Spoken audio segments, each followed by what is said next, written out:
Cheating is bad.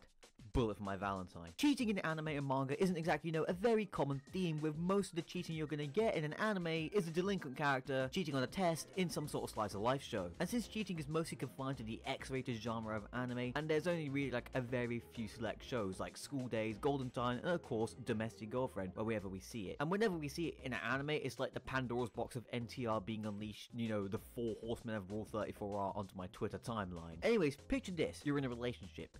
Mission failed. We'll get them next time. Your partner is very much doing the sport that they are very much into and that they very much love. But that's the thing, they're not doing you as well. So you're just sitting there supporting them, and that's really it. So you do the most logical solution and complain about it on an alt Twitter account to get validation from people on the internet. Because as we know, validation from people on the internet is the best type of validation. So one day you're sitting outside the gymnasium, bored out of your mind, making more tweets until this person shows up. You have some small talk and then boom, they just throw out this line: "I know your alt Twitter account." This manga is My Girlfriend Is Not Here Today, and is the most chaotic yet well-written dumpster fire I've ever read. I am chronically addicted to it. So you're probably wondering, how the hell does someone end up discovering a Yuri NTR Battle Royale manga like this? Well, quite frankly, it's because of Gigguk. On the episode of Trash Taste, he got both Connor and Joey to read this manga called My Girlfriend Is Not Here, and I thought, well, Gaunt was right about Domestic Girlfriend, he must be right about this, and oh boy, was he right. To explain my chronic addiction to this manga, you know how like in immigrant family households, you have everybody crowd around the TV at like 1:45 midnight PM, and then everybody's just sitting there watching those crappy Indian dramas that have some of the fucking worst CGI ever? That's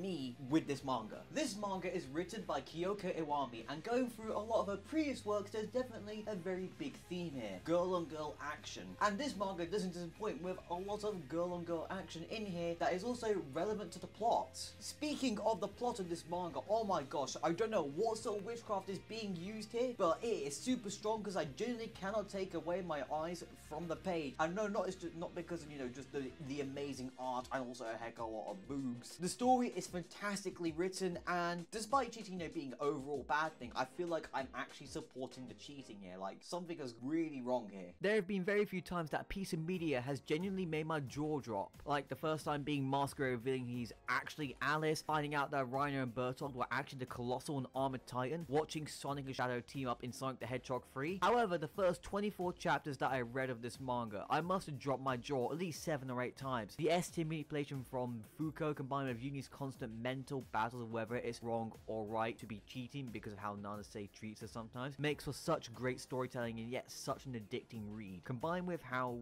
daring Fuko is, like she straight up just admits that she's happy to be Uni's side piece, and also drops that she knows about her alt Twitter account and spying on Uni to grab a picture of her and Nanase kissing. Fuko even asks Uni to pierce her ear for her, but she wants to do it on Uni and Nanase's 6-month anniversary. Uni reluctantly agrees, and then she does it, and then she's constantly waiting for Nanase to call her so they can go out for their 6-month anniversary date. And the phone, funny enough, does not ring, leading Uni to start crying. Then Fuko swoops in like the CIA when the South American dictatorship has a problem with communist guerrilla fighters, and then she straight up kisses her. Like, this is a play of the game move, round-ending killing COD style move. Nanase got dunked on in the worst possible way, and all of this within the first 5 chapters. And now, before I go on a huge rant about the story having more twists and turns than the Nürburgring, let's quickly just talk about the art. Now, the art in this manga is absolutely amazing. The scenes where characters are having monologues, scenes with intense emotion, and everything about this manga just looks so goddamn beautiful.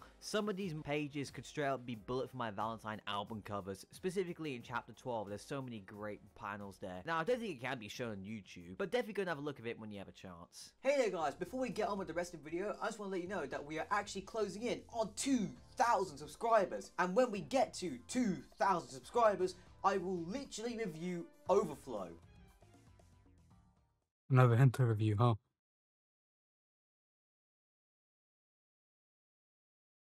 I'll see you guys later. So please subscribe to the channel, check out all the different links to my social medias and my Redbubble store where you guys can buy a sticker of me saying a funny word, or you can check out my Ko-Fi and support the channel. Anyways, leave in the comments below what your favorite manga is, and I couldn't think of anything funny. Anyways, thank you, and back to the video. Aside from the plot being absolutely amazing and the art being absolutely fire, What really grips you is how amazing the character writing is and how emotionally brutal it is. Throughout the manga, you see Uni being torn apart with guilt of cheating on Nanase, while deep down knowing that she feels like she isn't being treated right because Nanase is kind of distant with her and Uni wants to not really feel distant from her partner. She even tells Nanase this on their date, which Nanase went off with her best friend and instead of Uni, who she kind of asked to come out with her. Like, do you go up to your bro and be like, come on bro, let's go into a fun fair, and then when you go there, you wander off and go ride some other guy instead? Oh wait, no.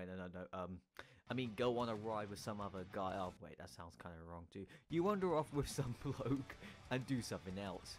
You feel a bit betrayed, right?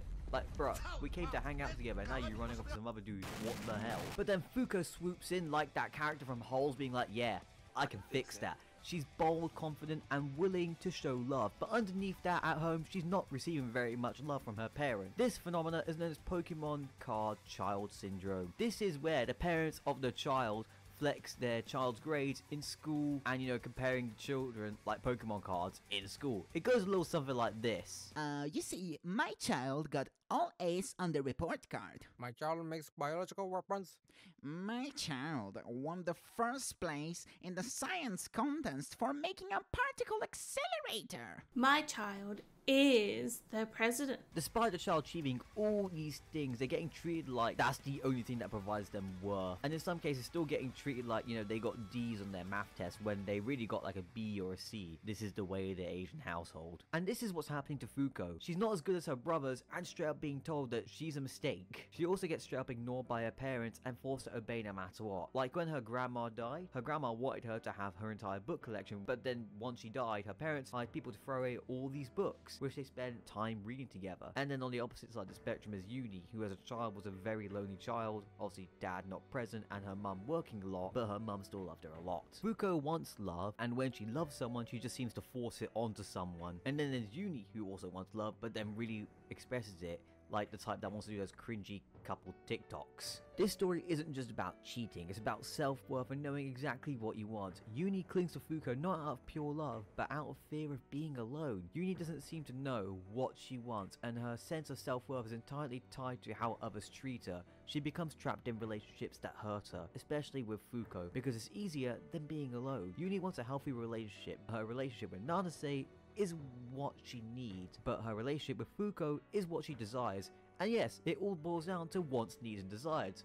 Welcome back to A-level business, guys. This manga shows you the price of your betrayal. It reminds us that some people are really just pretty on the outside, while inside they're cracked, bruised, or even empty.